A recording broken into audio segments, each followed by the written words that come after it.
Novalise Cruxmelody.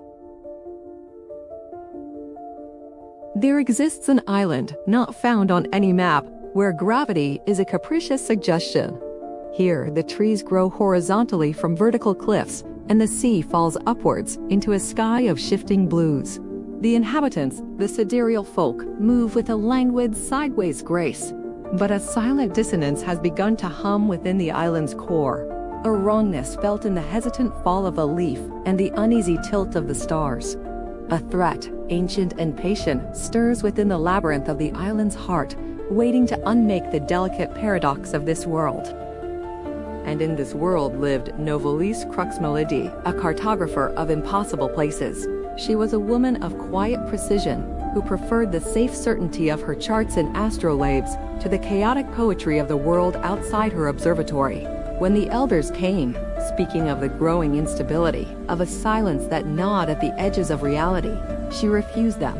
"I map the phenomenon," she said, her voice a soft, measured tone. "I do not confront its source. My calling is to observe, not to interfere."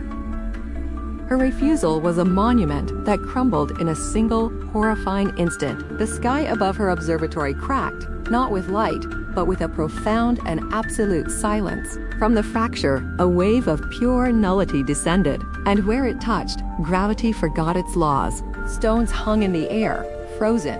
A nearby stream ceased its flow, its water becoming a suspended, glassy sculpture.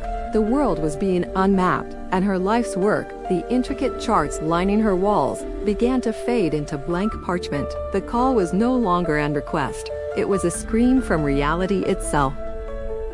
Her first journey into the warped interior was a trial of will. The path itself was a treachery, leading her up slopes that felt like down, across chasms that she had to climb sideways. She encountered a creature made of fractured light and shadow, a manifestation of the dissonance. It did not attack with tooth or claw, but with a crushing vertigo that sought to unravel her mind. To proceed was to defy every sane instinct, to trust in a logic that was fundamentally broken. She pressed on, not with bravery, but with a desperate, stubborn need to understand the error corrupting her world. In the hollow of a great, sideways growing banyan tree, she found AIart, a keeper of the island's oral histories. He was old, his movements a careful negotiation with the whimsical gravity. "The thing you seek," he whispered, his voice like the rustle of old leaves, "is not a beast, but an idea given form, a concept of oblivion. It believes our existence is a mistake. I cannot fight it, but I can guide you through the memories of the island, to the place where it was born from a forgotten doubt." Racist. AIart showed her a cavern where the island's history was etched in light upon crystal. Here, Novalise saw the truth. The antagonist was not an invader, it was a creation. Centuries ago, a philosopher like herself, fearing the impermanence of their beautiful chaos, had tried to codify it, to lock it in place. The act of forcing order upon inherent paradox had given birth to the nullity, a sentient flaw that now sought to correct its own existence by erasing everything. Her mission was redefined. She could not destroy it. She had to heal the philosophical wound that created it. They devised a plan to use a resonant frequency, a song of pure mathematics, to soothe the nullity. But as Novalise began the intricate calculation at the edge of the rift, the world shifted violently. AIart cried out, not in pain, but in revelation. "I am sorry, cartographer," he said, his form beginning to dissolve. "I am not its keeper. I am its first memory. My purpose was to lead you here to be unmade, to complete the circle." His betrayal was absolute. He was a facet of the antagonist itself, and her only tool, the song, was a key that would open the rift wider. Alone in the silent, broken landscape, Novalise faced her own flaw, her belief that everything could be charted, solved, and ordered. She had approached the poetic wrongness with a logician's mind, and it had used that very mind against her. Her desire for a perfect map had blinded her to the beautiful, terrifying truth that some things must remain unknown to exist. She had to surrender not to defeat, but to understanding. She had to stop trying to solve the paradox, and instead learn to embrace it. Discarding her instruments, Novalise stepped toward the shimmering rift. She did not bring equation, but a question. She did not seek to impose order, but to accept the glorious chaos.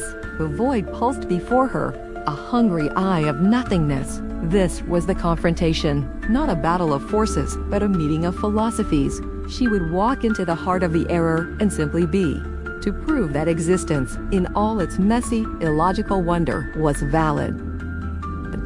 Within the nullity, there was no light, no sound, no direction. It was the ultimate blank chart.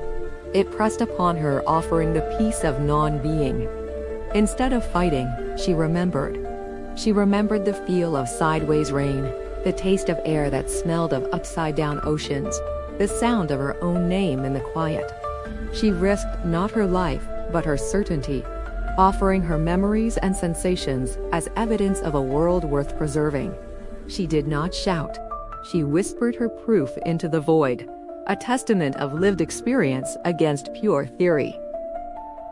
The rift closed with a soft sigh, not an explosion. The world settled, but it was changed.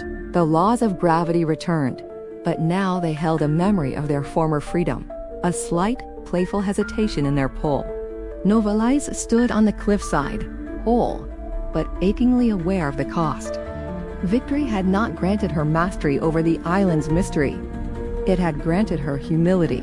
She had saved her world by accepting she would never fully understand it. A bittersweet peace that settled deep in her soul. In the new equilibrium, Novalise continued her work, but her charts were different.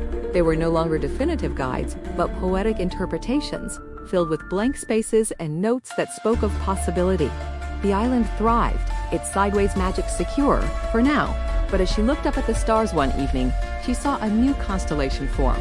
A pattern that hinted at another impossible place, another beautiful error waiting in the vast library of the universe. Her journey as an observer was over. Her journey as a witness had just begun.